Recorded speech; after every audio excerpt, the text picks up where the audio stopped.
Stem cell research विज्ञान की एक अत्याधुनिक शाखा है जो जीव विज्ञान, चिकित्सा और नैतिकता के कई पहलुओं को एक साथ लाती है। स्टेम सेल उन विशेष कोशिकाओं को कहा जाता है जिनमें विभाजन और विकास की अद्वितीय क्षमता होती है। ये कोशिकाएं किसी भी प्रकार की विशेषीकृत कोशिकाओं में परिवर्तित हो सकती हैं, जैसे कि मांसपेशियों, तंत्रिका या रक्त कोशिकाएं।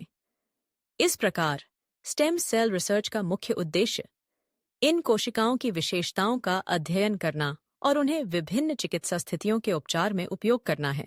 स्टेम सेल्स को मुख्यतः दो श्रेणियों में वर्गीकृत किया जाता है: भ्रूणीय स्टेम सेल्स और वयस्क स्टेम सेल्स। भ्रूणीय स्टेम सेल्स उन भ्रूणों से प्राप्त होती हैं जो अभी विकसित हो रहे होते हैं, जबकि वयस्क स्टेम सेल्स वयस्क जीवों के विभिन्न अंगों में पाई जाती हैं। भ्रूणीय स्टेम सेल्स की क्षमता अधिक होती है क्योंकि ये किसी भी प्रकार की कोशिका में विकसित हो सकती हैं, जबकि वयस्क स्टेम सेल्स विशेष अंगों में सीमित होती हैं। स्टेम सेल रिसर्च ने चिकित्सा विज्ञान में कई संभावनाएं खोली हैं। उदाहरण के लिए, यह अल्जाइमर, पार्किंसंस और मधुमेह जैसी कई गंभीर बीमारियों के उपचार में सहायक हो सकता है। वैज्ञानिकों ने यह पाया है कि स्टेम सेल्स का उपयोग करके डैमेज्ड टिश्यूज को रिजेनरेट किया जा सकता है, जिससे रोगियों की जीवन गुणवत्ता में सुधार हो सकता है। इसके अलावा स्टेम सेल्स का उपयोग कैंसर उपचार में भी किया जा रहा है, जहां ये स्वस्थ कोशिकाओं को पुनर्स्थापित करने में मदद कर सकती हैं। हालांकि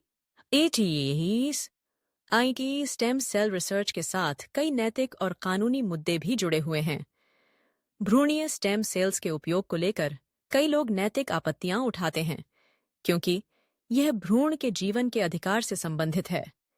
इस विषय पर बहस अक्सर तीव्र होती है और विभिन्न देशों में इस पर अलग अलग कानून हैं।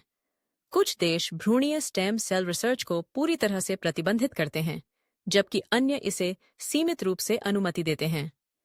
इस तरह की नैतिक चिंताओं के कारण वैज्ञानिकों ने वयस्क स्टेम सेल्स और induced pluripotent stem cells (iPSCs) पर भी ध्यान केंद्रित करना शुरू किया है। iPSCs वयस्क कोशिकाओं को पुनः प्रोग्राम करके बनाई जाती हैं और इनमें भ्रूणीय स्टेम सेल्स की तरह विकास की क्षमता होती है, जिससे ये एक नैतिक विकल्प बन जाती हैं। स्टेम सेल रिसर्च में एक और महत्वपूर्ण पहलू ये है कि यह व्यक्तिगत चिकित्सा के क्षेत्र में क्रांति ला सकता है। व्यक्तिगत चिकित्सा का मतलब है कि चिकित्सा उपचार को व्यक्ति की विशेष आवश्यकताओं के अनुसार अनुकूलित किया जाए। स्टेम सेल रिसर्च के माध्यम से वैज्ञानिक ये समझने में सक्षम हो रहे हैं कि विभिन्न रोगियों में बीमारियों का कैसे विकास होता है और कैसे उन्हें विशेष उपचार प्रदान किया जा सकता है। यह न केवल उपचार के प्रभाव को बढ़ाता है, बल्कि दुष्प्रभावों को भी कम करता है। हाल के वर्षों में स्टेम सेल रिसर्च में कई महत्वपूर्ण प्रगति हुई हैं। वैज्ञानिकों ने सफलतापूर्वक स्टेम सेल्स को विभिन्न प्रकार की कोशिकाओं में परिवर्तित करने की क्षमता विकसित की है। उदाहरण के लिए, हृदय रोग के उपचार के लिए शोधकर्ताओं ने स्टेम सेल्स का उपयोग करके हृदय की मांसपेशियों को फिर से विकसित करने में सफलता प्राप्त की है। इसी तरह न्यूरोलॉजिकल विकारों के इलाज के लिए स्टेम सेल्स का उपयोग तंत्रिका कोशिकाओं के पुनर्निर्माण में किया जा रहा है। इसके अलावा स्टेम सेल रिसर्च ने रिजेनरेटिव मेडिसिन के क्षेत्र में भी महत्वपूर्ण योगदान दिया है। रिजेनरेटिव मेडिसिन का मतलब है कि शरीर के डैमेज टिश्यूज और ऑर्गन्स को फिर से बनाने की प्रक्रिया। स्टेम सेल्स की मदद से वैज्ञानिक अब ऐसे उपचार विकसित कर रहे हैं जो शरीर की प्राकृतिक मरम्मत प्रक्रियाओं को प्रोत्साहित करते हैं। यह तकनीक न केवल रोगियों के लिए नई आशाएं लेकर आई है, बल्कि चिकित्सा विज्ञान के क्षेत्र में भी एक नई दिशा प्रदान की है। स्टेम सेल रिसर्च का एक और महत्वपूर्ण पहलू यह है कि यह जैविक अनुसंधान में भी सहायक है। स्टेम सेल्स का उपयोग करके वैज्ञानिक विभिन्न रोगों के विकास और उनके कारणों को समझने के लिए प्रयोग कर सकते हैं। इससे नई दवाओं का विकास और परीक्षण करने में मदद मिलती है। इसके अलावा स्टेम सेल रिसर्च ने जैविक विज्ञान के कई क्षेत्रों में नई खोजों को प्रेरित किया है, जैसे कि विकासात्मक जीव विज्ञान और आनुवंशिकी। हालांकि स्टेम सेल रिसर्च के लाभों के साथ साथ इसके जोखिमों को भी समझना आवश्यक है। जैसे जैसे यह क्षेत्र विकसित हो रहा है, वैज्ञानिकों को यह सुनिश्चित करने की आवश्यकता है कि वे नैतिकता और सुरक्षा के मानकों का पालन करें।